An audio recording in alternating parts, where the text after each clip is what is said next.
शाह को तुरंत इस्तीफा देना चाहिए और देश के लोगों से माफी मांगनी चाहिए। और ये लोग कुछ भी कर लें, देश के संविधान से खिलवाड़ नहीं कर सकते। ये अमित शाह तरीपार जैसे लोग आज संविधान के जो संरचना दिए हैं, जो भारत जिस संविधान से चल रही है, उसके बारे में ये बयान देना ये काफी शर्म बात है। मैं उस अकल के अंधे से यही कहना चाहूंगी कि देश राम से नहीं चलता है, धर्म राम से चलता है। के बाबा साहब भीमराव का अपमान अमित शाह ने किया है, ये भारत के करोड़ों लोगों के दिलों पर चोट पहुंचाया है। जो संविधान का रचना किया है, आप उनके बारे में सवाल उठा रहे हैं, वही संविधान के तहत आप वहां जाके खड़ा होकर आज ये बात बोल रहे हैं। कांग्रेस बिहार के द्वारा देखिए अमित शाह का भारी विरोध किया जा रहा है। पटना के इनकम टैक्स गोलंबर पर में मौजूदगी है, जहां पर तस्वीरें आपको हम दिखा रहे, देख सकते हैं किस तरीके से कांग्रेस के तमाम बड़े नेता कार्यकर्ता जो है वो उतर गए हैं, जो है जय भीम के नारे दे रहे हैं और जोरदार प्रदर्शन कर रहे हैं। ये अमित शाह का पुतला फूंक रहे हैं और ये तस्वीर जो पटना का इनकम टैक्स गोलंबर है वहां की हम दिखा रहे हैं, जहां पर लगातार प्रदर्शन जारी है। तस्वीर देखिए किस तरीके से प्रदर्शन किया।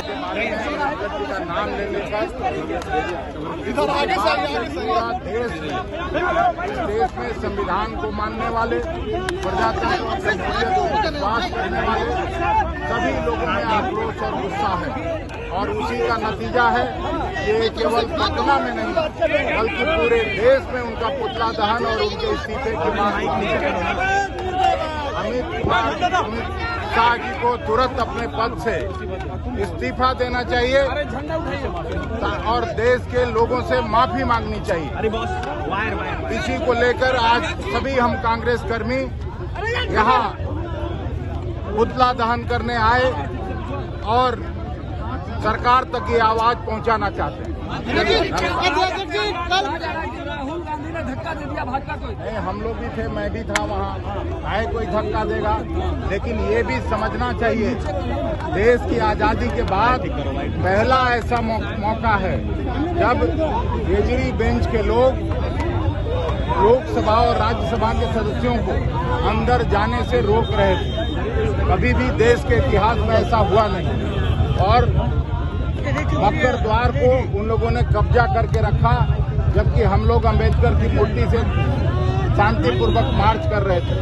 जब 11 बजने को हुआ तो सभी लोग जो लोकसभा के सदस्य थे वो लोकसभा में जाना चाहते थे, जो राज्यसभा के सदस्य थे वो राज्यसभा में। बीजेपी कह रहे थे माफी मांगना पड़ेगा राहुल गांधी को। प्रियंका जी के नहीं, लेकिन खड़गे जी के साथ जरूर उनको सब धक्का दिया और वो जमीन पर उनको बैठना पड़ा। अमित शाह को तुरंत इस्तीफा देना चाहिए और देश के लोगों से माफी मांगनी चाहिए। जिस तरह से अंबेडकर जी के लिए जो उद्गार और जिस तरह का सब चयन किया, उनको तुरंत अपने पद से इस्तीफा देना चाहिए और देश के लोगों से माफी मांगनी चाहिए। अभी इस देश में संविधान और जमहूरियत बचेगा। आ जाए तब पहुंचे तो बीजेपी का कार्यकर्ता बिहार में उसके बाद न तो संविधान में विश्वास है न जनतंत्र में विश्वास है और ये लोग कुछ भी कर लें, देश के संविधान से खिलवाड़ नहीं कर सकते। जब तक हम सभी कांग्रेसी और इंडिया गठबंधन दलों के लोग मौजूद हैं, तब तक इस देश के संविधान को न तो ये बदल सकते हैं न छेड़छाड़ सकते हैं। भाई नहीं, आप भी पढ़े लिखे व्यक्ति हैं, अगर उनके बयान को सुने होंगे तो क्या उन्होंने कहा है, जो भी कह रहा है वो गलत है। पूरा देश का लोग सुना है। राज्यसभा में जब वो अपना भाषण कर रहे थे तो उन्होंने भाषण करते हुए कहा कि आप लोग अंबेडकर का जो नाम लेते हैं, अगर भगवान का नाम लेते तो आप लोगों को 7 जन्म तक स्वर्ग मिल जाता। तो ये उनका अपमान है, देश के लोगों का अपमान है और केवल पटना में ही नहीं बल्कि पूरे देश में आग लगी हुई। नीतीश कुमार अमित शाह को इस्तीफा देना चाहिए और देश की जनता से माफी मांगनी चाहिए। लगातार जो विरोध है वो जारी है। ये तस्वीर आपको हम दिखा रहे हैं इनकम टैक्स गोलंबर की।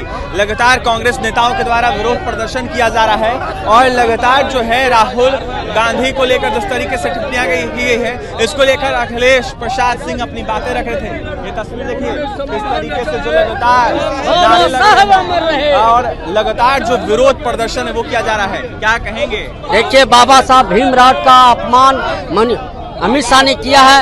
ये भारत के करोड़ों लोगों के दिलों पर चोट पहुंचाया है। जो भारत की एकता और अखंडता के लिए संविधान की रचना की, जिसने समतावादी मूलक समाज की रचना की, उस व्यक्ति के बारे में गलत और अपमानजनक टिप्पणी करना बर्खास्त मैंने गृह मंत्री या निंदा करता हूँ। वो इस्तीफा दे। इन्हीं शब्दों के साथ मैं उनसे आग्रह करूंगा कि वो भारत की जनता के साथ खिलवाड़ ना करे। कांग्रेस वालों को बोला जा रहा है अम्बेडकर विरोधी हैं आप लोग। जी नहीं, कांग्रेस अगर अम्बेडकर विरोधी होता तो कांग्रेस ने डॉक्टर भीमराव अम्बेडकर को उच्च शिखर पर लाकर संविधान सभा का चार्टर कमेटी का अध्यक्ष बनाया और उसने उसके सिद्धांत को लागू किया। इस डेमोक्रेसी में डॉक्टर भीमराव अम्बेडकर ने जो काम किया है, भारत के अंदर से छुआछूत अस्पृश्यता समाप्त कर भारत को एक मूल धारा में लाने का काम किया। पूरी भारत दुनिया में एक ताकतवर के रूप में उभरा। उसमें महात्मा गांधी, पटेल और पंडित जवाहरलाल नेहरू के बाद भीमराव अम्बेडकर का बहुत बड़ा योगदान है। उस योगदान को भुलाया नहीं जा सकता। देखिए, और भी कुछ लोग हैं, कुछ कांग्रेस के कार्यकर्ता हैं, उनसे जुड़ेंगे, बात करेंगे।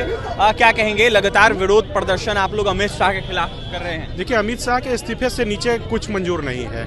जिस तरह से अमित शाह ने संसद में अपमान किया है बाबा साहब का, उसके खिलाफ हम लोग जो है सड़क पे है और उनके इस्तीफे के अलावा हमें कोई चीज मंजूर नहीं है। कहाँ तक ये विरोध जाएगा आप लोग? ये विरोध सड़क से लेकर सदन तक चले गए। सड़क पे भी है, हम सदन में भी हमारे सांसद है माननीय राहुल जी के नेतृत्व में ये आंदोलन चल रहा है, तो हम इसे और जोर तरीके से उठाएंगे। देखिए, कुछ महिलाएं भी हैं, कांग्रेस नेत्रियां हैं, जुड़ेंगे, बात करें। क्या कहिएगा? लगातार विरोध आप लोग कर रही हैं अमित शाह का। मैं उस अकल के अंधे से यही कहना चाहूंगी कि देश राम से नहीं चलता है, धर्म राम से चलता है। और उनको इतना राम राम जपने का शौक है तो वो राम राम जपे। और सारे बीजेपी के कार्यकर्ताएं, मंत्री, मुख्यमंत्री और जितने विधायक लोग हैं वो सब राम नाम जपे और सब स्वर्ग सिधार जाए। विरोध कहाँ तक जाएगा? जहाँ तक जाएगा वहाँ तक जाएगा। हम लोग पीछे नहीं हटने वाले। कांग्रेस नेताओं पर आरोप लगाया जा रहा है सत्ता पक्ष के द्वारा। कह रहे हैं वो लोग कि आप लोग अम्बेडकर विरोधी हैं। इनके पास आरोप के लिए और कुछ बचा हुआ है? इनके पास जरा सा सर फूटा है, वो आईसीयू में भर्ती हुए पड़े हैं। ये आरोप ही लगा सकते, तथ्य तो है नहीं, बचा नहीं। कांग्रेस भारी पड़ रही है इन पे, ये साफ दिख रहा है। देखिए, कांग्रेस भारी सत्ता पक्ष पर रही है और ये साफ दिख रहा है। ये तस्वीर इनकम टैक्स गोलंबर की है, जहां पर देख सकते हैं किस तरीके से भारी विरोध प्रदर्शन किया जा रहा है कांग्रेस नेताओं के द्वारा, नेत्रियों के द्वारा। और लगातार अमित शाह के नारे लग रहे हैं विरोध में। यह साफ तौर पर कहा जा रहा है कि अमित शाह को गद्दी छोड़ना चाहिए। अगर ऐसा नहीं होता है तो कहीं ना कहीं यह विरोध लगातार देखने को मिलेगा। कुछ और लोग हैं, कुछ और कांग्रेस के नेता हैं, उनसे जुड़ेंगे, उनसे बात करेंगे। क्या कहेंगे? लगातार विरोध प्रदर्शन जारी है आप लोगों का अमित शाह के खिलाफ। देखिए, जिस तरह से एक संवैधानिक पद पे रहते हुए ये बयान देने का काम किया है, ये अमित शाह तरीपार जैसे लोग आज संविधान के जो संरचना दिए हैं, जो भारत जिस संविधान से चल रही है, उसके बारे में ये बयान देना ये काफी शर्म बात है।